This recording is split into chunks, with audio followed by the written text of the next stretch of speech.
Wacana kenaikan harga BBM bersubsidi semakin mendekati kenyataan. Pemerintah memang belum mengumumkan. Presiden Jokowi bahkan menyatakan masih menghitung skema kenaikan harga BBM bersubsidi. Meskipun harga BBM bersubsidi belum jadi naik, tapi masyarakat mulai panik dan ada antrean panjang terjadi di beberapa SPBU di beberapa daerah. Pemerintah pun juga mulai menggelontorkan bantuan sosial atau bantalan sosial untuk lebih dari 20 juta keluarga, nilainya 24,17 triliun rupiah. Pertanyaannya sekarang, bagaimana efektivitas bansos ini bisa meredam dampak kenaikan harga BBM bersubsidi jika nanti jadi dinaikkan? Kita bahas malam ini bersama narasumber, ada staf khusus Menteri Keuangan Justinus Prastowo. Mas Pras, selamat malam. Selamat malam Mbak Putri. Terima kasih malam hari ini sudah bergabung. Saya sapa Pak Sartono Utomo, anggota Komisi 7 DPR dari fraksi Partai Demokrat. Pak Sartono. Selamat malam Mbak Putri. Selamat malam, terima kasih. Pak Peter Abdullah, Ekonom Center of Reform on Economics atau CORE Indonesia. Pak Peter, selamat malam. Selamat malam Mbak Putri, selamat malam Mas Pras, selamat malam Mas Pras. Ya baik, malam hari ini kita akan berdiskusi soal efektif atau tidak sebenarnya nilai dana bantuan atau bantalan sosial yang sudah disiapkan pemerintah. Mas Pras, bisa dijelaskan asumsi perhitungan bantalan sosial ini kemudian muncul angka 24,17 triliun itu bagaimana Mas Pras? Baik, terima kasih Mbak Putri, selamat malam Pak Sartono, Pak Peter. Sebagaimana kemarin disampaikan oleh Ibu Menteri Keuangan, sesuai arahan Presiden, kita ingin mengeksersis suatu skema pengalian subsidi BBM kepada alokasi yang produktif dan dalam hal ini juga untuk perlindungan masyarakat melalui bantalan sosial. Jadi kalau ditanya efektivitasnya, ini justru menunjukkan dukungan konkret APBN untuk menjaga daya beli masyarakat. Tentu saja kita juga menyesuaikan dengan kemampuan APBN. Tetapi kalau kita lihat pengalaman 2,5 tahun pandemi, berbagai skema telah diimplementasikan dan cukup efektif dalam rangka menjaga supaya masyarakat, terutama kelompok bawah, itu tidak terdampak semakin dalam.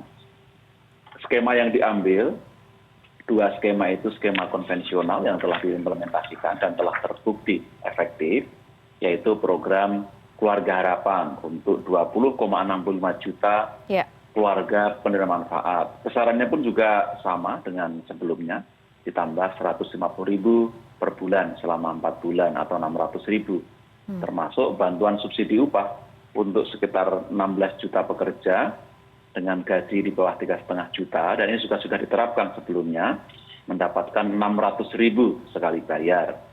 Dan ada alokasi tambahan. Ini yang menurut kami cukup bagus untuk merespon yang tidak tercover di skema 1 dan skema 2 Mbak Putri. Jadi Pemda diberi keleluasaan apabila ada para pekerja informal, sopir, tukang ojek, atau pedagang, nelayan, petani yang tidak tercover, itu dialokasikan 2,17 triliun. Dan ini menjadi kewenangan Pemda nanti untuk mengakomodir kebutuhan masyarakat secara konkret di wilayah masing-masing. Mas Pras, skema untuk Pemda itu bagaimana ya Mas Pras? Ya, jadi Pemda itu sebagai otoritas yang lebih tahu, lebih mengenal wilayah masing-masing, yang lebih spesifik, unik, sesuai dengan kondisi, diberi keleluasaan alokasi 2% dari dana transfer umum, yaitu DAU dan DBH. Nanti akan ada juklak, sekarang sedang difinalkan peraturan Menteri Keuangannya, dan akan Permen segera, ya berarti ya? Iya, akan segera disirkulasikan ke seluruh kepala daerah agar dapat dieksekusi dalam waktu sangat dekat ini Mbak Putri. Jadi itu diserahkan programnya kepada daerah bagaimana mengaturnya gitu ya? Betul, daerah diberi kewenangan untuk mengatur kepada siapa dan berapa besaran yang akan diberikan. Apakah kemudian pemerintah pusat sudah melihat alokasi atau cadangan dana yang dimiliki daerah, apakah memang mampu masih untuk mengikuti aturan atau permintaan pemerintah pusat ini, Mas Pras? Ya, ini sudah dilakukan asesmen.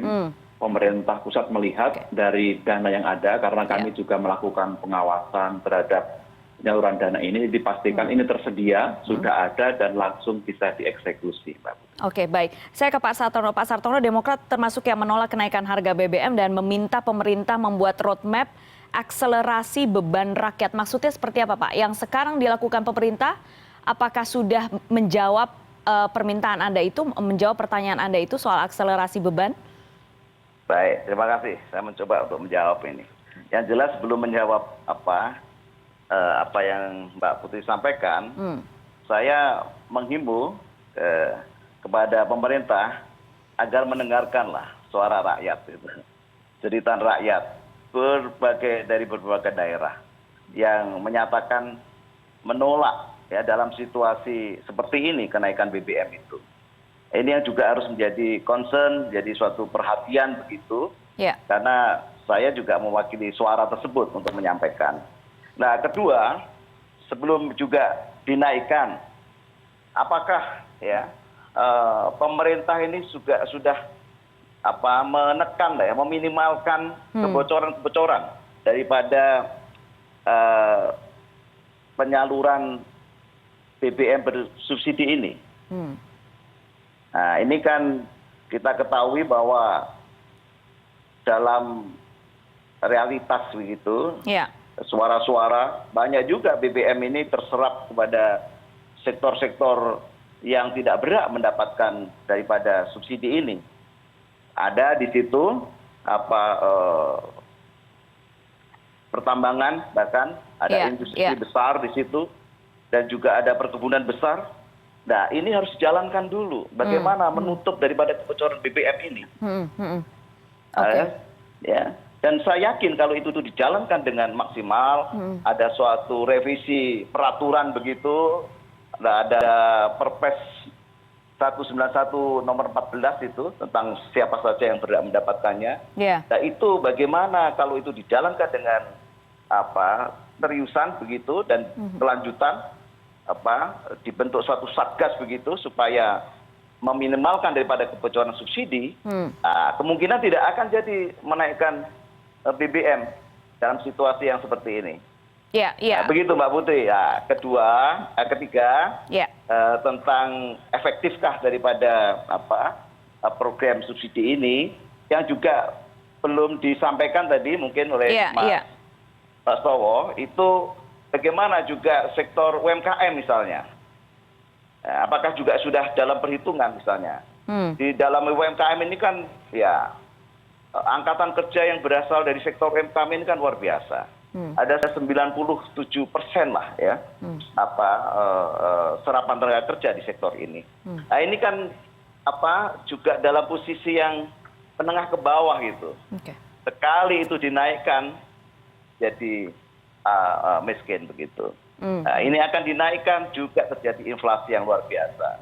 Mungkin pengangguran meningkat, mungkin kemiskinan meningkat. Nah, ini apakah juga sudah diperhitungkan ya dampak-dampak kepada sektor UMKM ini yang juga tidak masuk dalam skema kalau tidak salah ya mungkin ya Mas Rotowo mungkin bisa dijelaskan. Sementara demikian dulu Mbak Putri. Nanti akan sebelum dijawab oleh Mas Pras saya ke Pak Peter dulu. Pak Peter, kalau misalnya Pak Peter melihat dampak langsung yang muncul, menurut KOR apakah bisa diredam dengan perhitungan yang tadi disampaikan oleh Mas Pras? Perhitungan pemerintah itu cukup atau tidak sebenarnya? Ya, Mbak Putri, saya kira apa yang disampaikan oleh Mas Pras itu kalkulasinya saya yakin ya. Saya kira apa yang disampaikan oleh Mas Pras itu kalkulasinya saya yakin ya sama Mas Pras dan teman-teman Kemenq.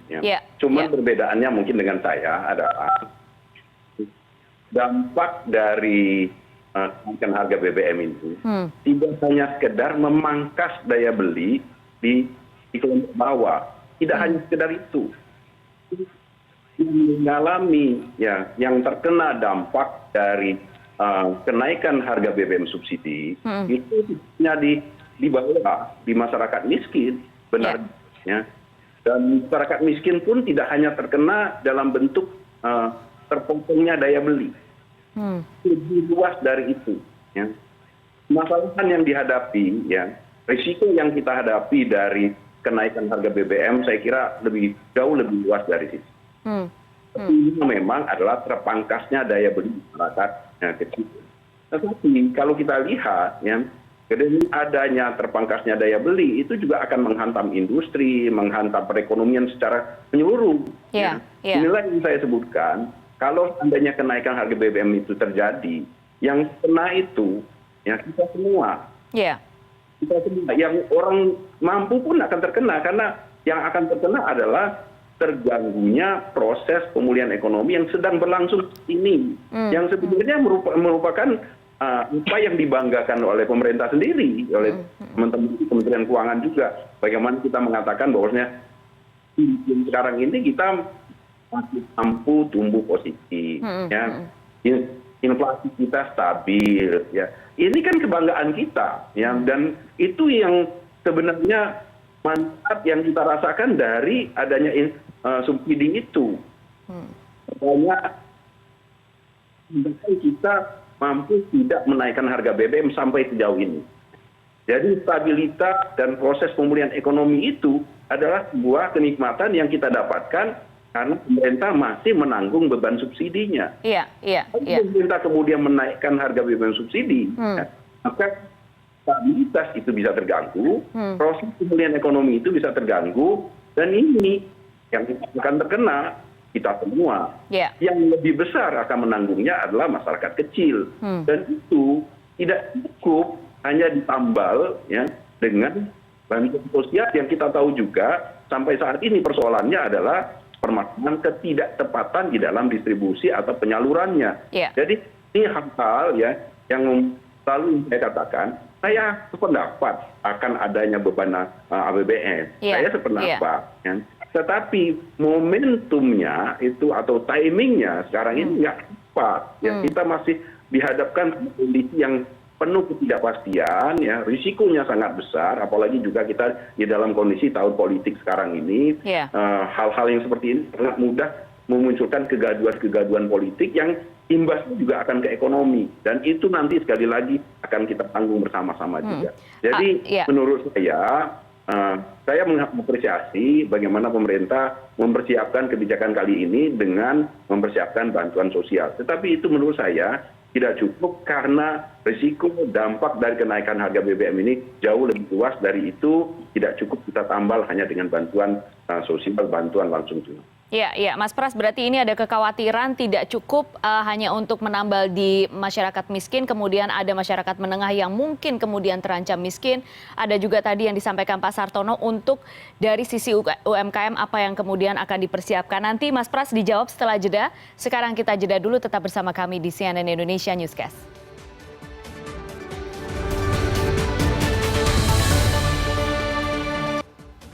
Terima kasih Anda masih bersama kami di CNN Indonesia Newscast. Kami masih membahas soal efektivitas dana bantalan sosial yang disiapkan oleh pemerintah untuk meredam dampak dari rencana kenaikan harga BBM bersubsidi jika nanti jadi dinaikkan diumumkan oleh pemerintah. Saya ke Mas Pras, staf khusus Menteri Keuangan. Mas Pras, tadi kita sudah mendengar ada ketakutan, ada kekhawatiran, terutama sekali adalah munculnya potensi kelompok miskin baru, kemudian penambahan pengangguran, dan juga bagaimana dengan mereka UMKM yang tentunya akan terdampak. Karena sepertinya ini tidak masuk di hitung-hitungan pemerintah yang 24,17 triliun rupiah itu, Mas Pras.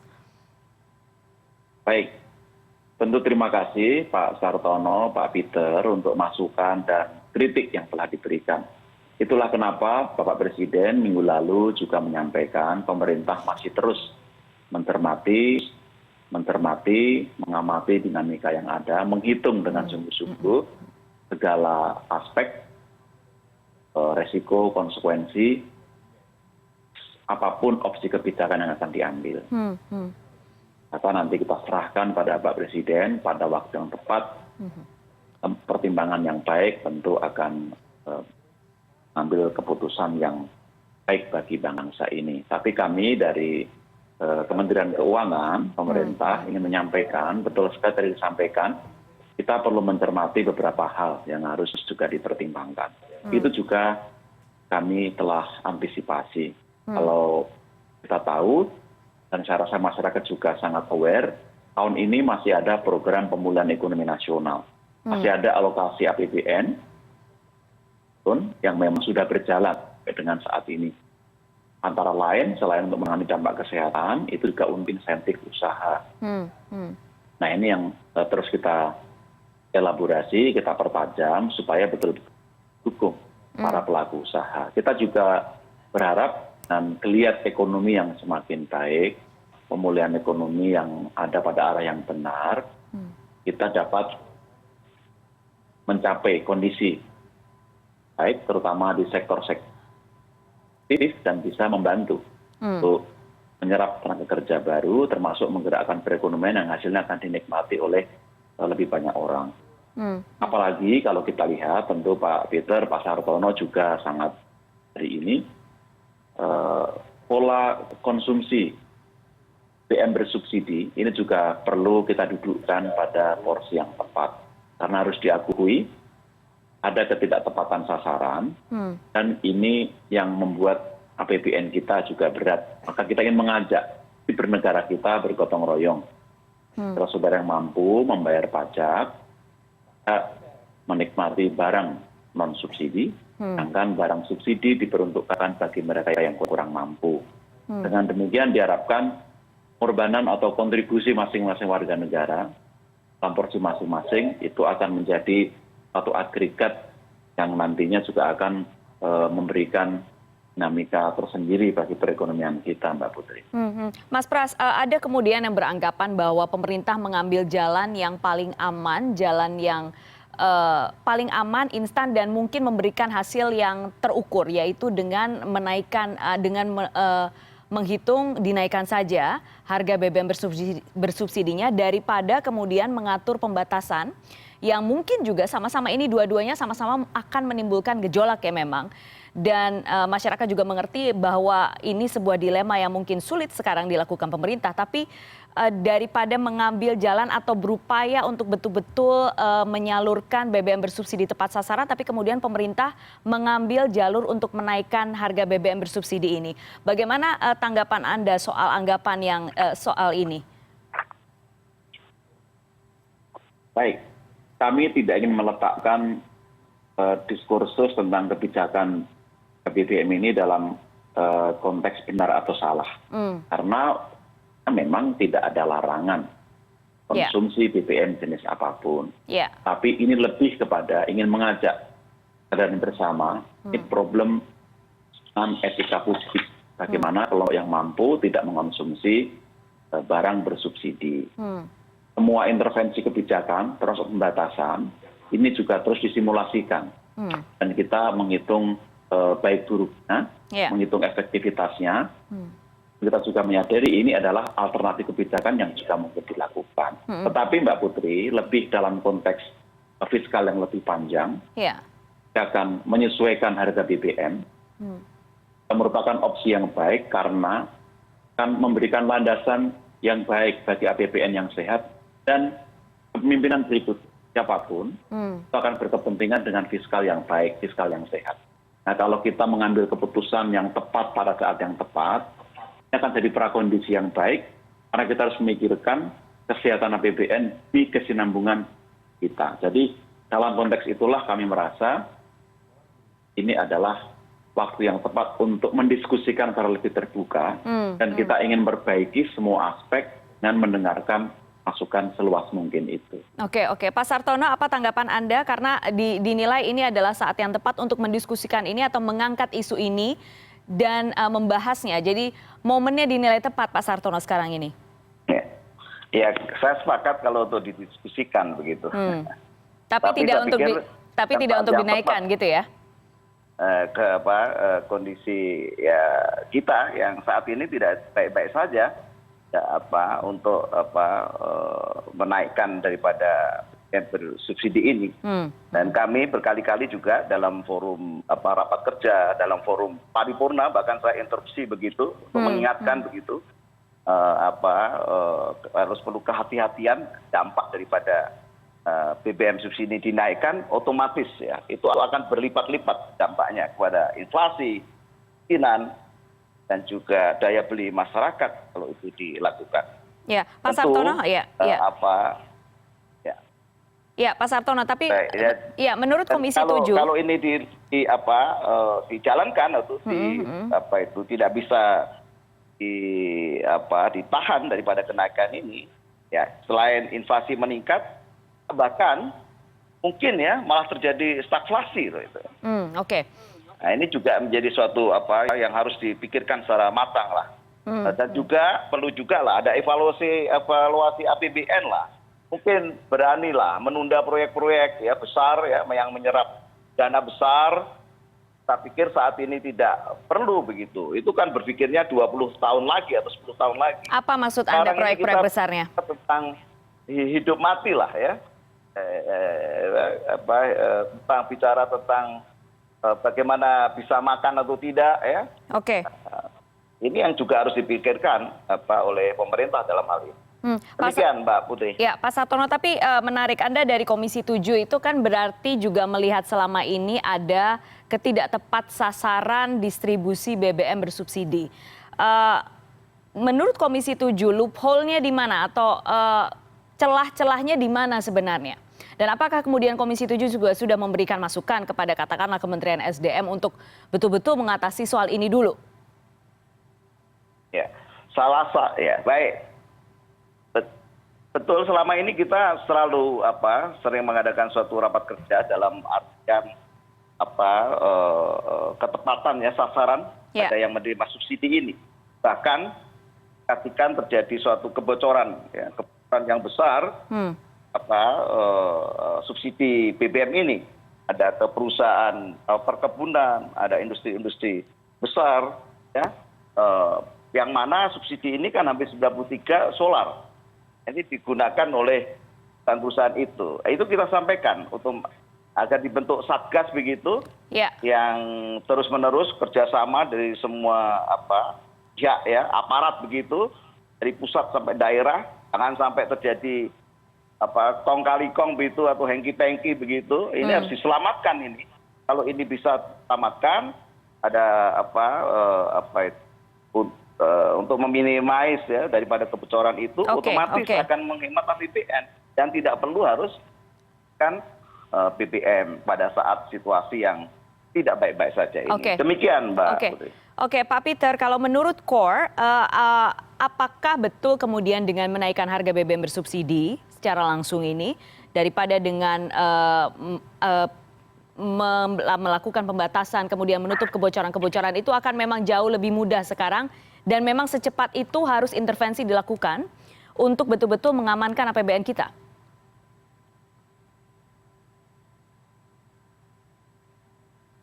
Pak Peter?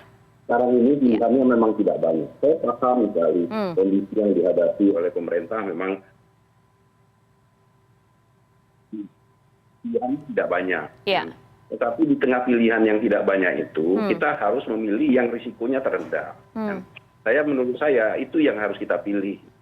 Memang yang mana Pak? Itu yang mana? Besar. Tetapi kalau menurut perhitungan saya, beban APBN kita itu sekarang ini jauh lebih ringan dibandingkan beban kita pada tahun 2020. Saya kira Mas Pras tahu sekali. Tahun 2020 itu adalah beban APBN kita yang terbesar, yaitu ketika penerimaan kita jatuh, turun drastis, sementara kebutuhan pengeluaran pemerintah untuk melakukan stimulus kepada masyarakat, memberikan bantuan kepada masyarakat, mencegah penyebaran pandemi, itu jauh lebih besar. Sehingga memang beban APBN pada waktu itu besar sekali, sehingga defisit kita juga melebar begitu besarnya. Kan beban APBN kita memang besar untuk subsidi, tetapi di sisi lain kita juga ada windfall, ada kenaikan pajak sudah mulai meningkat. Saya kira itu salah satu yang dibanggakan oleh pemerintah juga kan. Betul. Dan kemudian kita juga ada surplus Dan ini kan menjadikan beban kita jauh lebih tinggi dibandingkan tahun 2020. Jadi dalam konteks itu kalau menurut saya beban APBN-nya tidak terlalu mengkhawatirkan dibandingkan tahun 2020. Nah, kalau kita bicara tentang ketepatan subsidi, timingnya menurut saya tidak tepat sekarang ini. Itu hal yang benar yang harus kita lakukan, memperbaiki skema subsidi memang harus kita lakukan. Tapi sekali lagi, yang kita bicarakan ini kan adalah pada momen sekarang ini adalah yang harus prioritas kita adalah pada risiko. Dalam kondisi ketidakpastian yang begitu besar. Perekonomian kita masih dalam proses pemulihan. Itu sendiri masih dalam posisi kondisi pandemi, Oke. menghadapi ketidakpastian global. Nah, ini kan hal-hal yang harus kita antisipasi ke depan. Pemerintah juga menegaskan tahun 2023 itu gelap. Berarti kan kita harus siap-siap ini. Siap-siapnya itu adalah bagaimana kita menjaga kita semua itu siap dan kuat. Dan menurut Anda menaikkan Dan harga untuk BBM itu, bersubsidi ya, sekarang jangan itu dikasih shock, ya, jangan dikasih shock yang terlalu berat, yang risikonya terlalu tinggi. Ya. Oke. Kalau seandainya, kan, oke, kita menyelamatkan APBN, Ya. ya, tetapi kemudian perekonomian terkena shock, ya, proses pemulihan ekonomi kita terganggu. Saya kira justru kita tidak kuat menghadapi tahun 2023 yang dipenuhi ketidakpastian. Itu Oke. poin saya yang selalu saya sampaikan. Saya khawatir dengan risikonya. Oke. Saya paham kondisi APBN-nya, saya paham apa yang diinginkan oleh pemerintah memperbaiki mekanisme distribusi dari subsidi. Tapi itu menurut saya bukan prioritas kita Ya, saat ini. oke. Prioritas kita adalah bagaimana kita untuk pemulihan ekonomi, Ya. dan itu adalah kinerja pemerintah yang sangat luar biasa sampai sejauh ini yang harus kita tahan. Ya, shock ya, mencegah shock terutama berkaitan dengan daya beli masyarakat yang sekarang bahwa ketika harga BBM bersubsidi belum dinaikkan saja, kemudian ini sudah berpengaruh kepada harga bahan pangan dan harga transportasi juga kemudian sudah mulai naik. Ini bahkan harga BBM bersubsidinya belum dinaikkan. Jadi memastikan harga daya beli masyarakat tetap terjaga. Kita bahas setelah jeda, tetap bersama kami.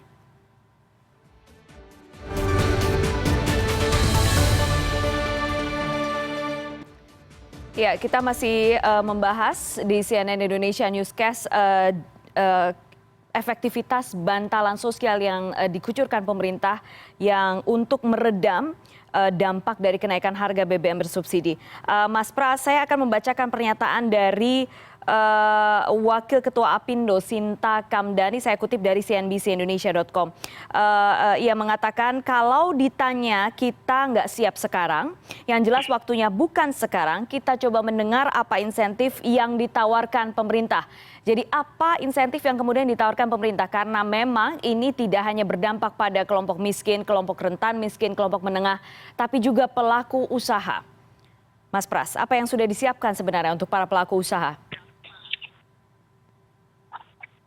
Baik, saat ini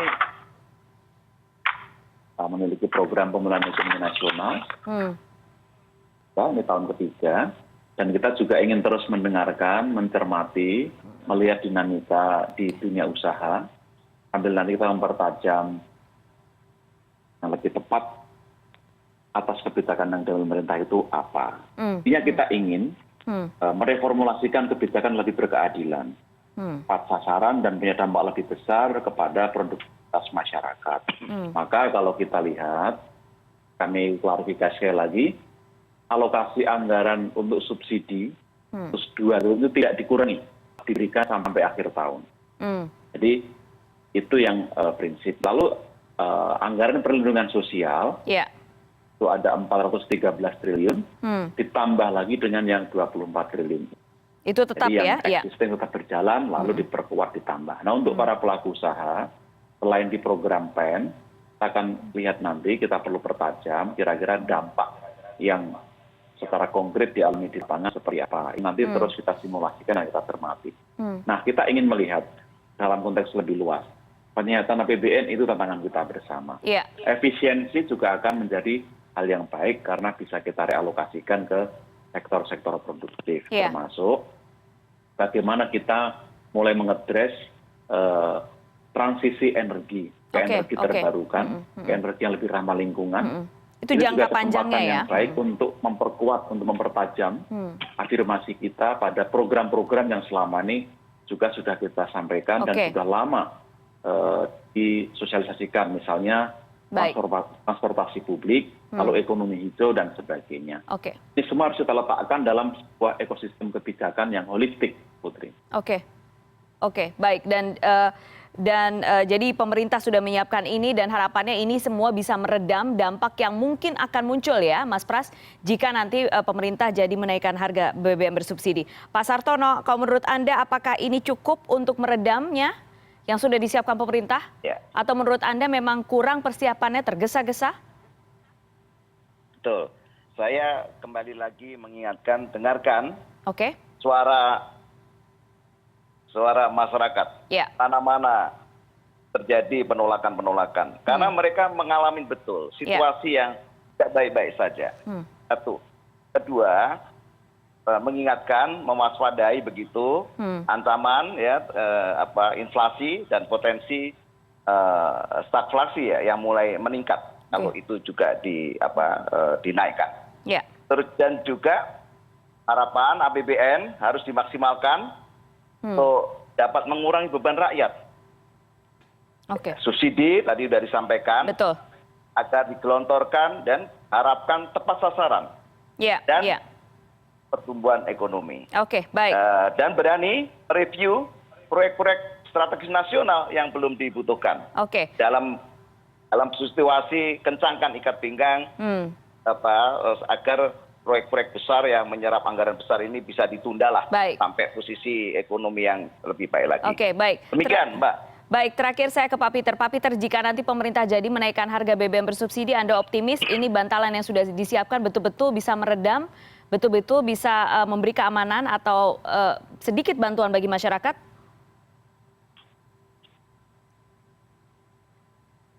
Ya. Ya, seperti saya sampaikan tadi, Mbak. Ya. Dampak dari kenaikan harga BBM, dan risikonya tidak hanya sekedar memangkas daya beli, Oke. tapi lebih jauh dari itu. Ya. Karena dengan terpangkasnya daya beli itu akan ada rangkaian dampak-dampak lainnya. Termasuk tadi pertumbuhan ekonomi akan terpangkas, ya. Inflasi yang akan lebih tinggi itu juga akan mengundang respon kenaikan suku bunga dari BI yang kemudian itu juga akan memangkas pertumbuhan ekonomi. Dengan pangkasnya pertumbuhan ekonomi juga itu akan mengurangi daya serap ekonomi untuk pembukaan lapangan kerja baru. Ini kan dampak yang harus diantisipasi yang tidak cukup hanya sekedar kita bantalan sosial ya dengan bantalan tadi. Bantalan itu ya sekedar painkiller ya, hanya mengendam rasa sakit sebagian dari kita. Dampak itu jauh lebih luas dari itu. Ya. Mengurangi makanya saja saya selalu menyatakan ini tidak cukup hanya dengan itu, ya. Tetapi kalaupun pemerintah kemudian mengambil kebijakan itu, saya kira kita semua ya harus menerima kebijakan itu dan kemudian coba untuk lebih support terhadap pemerintah, bagaimana kita bersama-sama menanggulangi dampak-dampak yang mungkin terjadi. Saya berharap justru adalah kekhawatiran saya itu ya yang terjadi adalah bukan seperti yang saya khawatirkan. Baik. Yang pasti sejauh ini Presiden Joko Widodo dalam wawancara terbaru juga mengatakan masih menghitung semuanya dengan cermat dari kegalauan atau ketidakpastian ini sebenarnya saat ini juga sudah kemudian menghantam dan mengerek beberapa harga bahan pangan. Dan semoga saja pemerintah segera menetapkan gitu ya. Terima kasih banyak Bapak-Bapak malam hari ini sudah bergabung. Staf khusus Menteri Keuangan Mas Justinus Prastowo, kemudian anggota Komisi 7 DPR Pak Sartono Hutomo, dan juga Pak Peter Abdullah dari CORE Indonesia. Terima kasih, sehat selalu. Terima kasih atas diskusinya. Terima kasih Mbak Putri. Terima kasih. Selamat malam. Sartono, Peter, selamat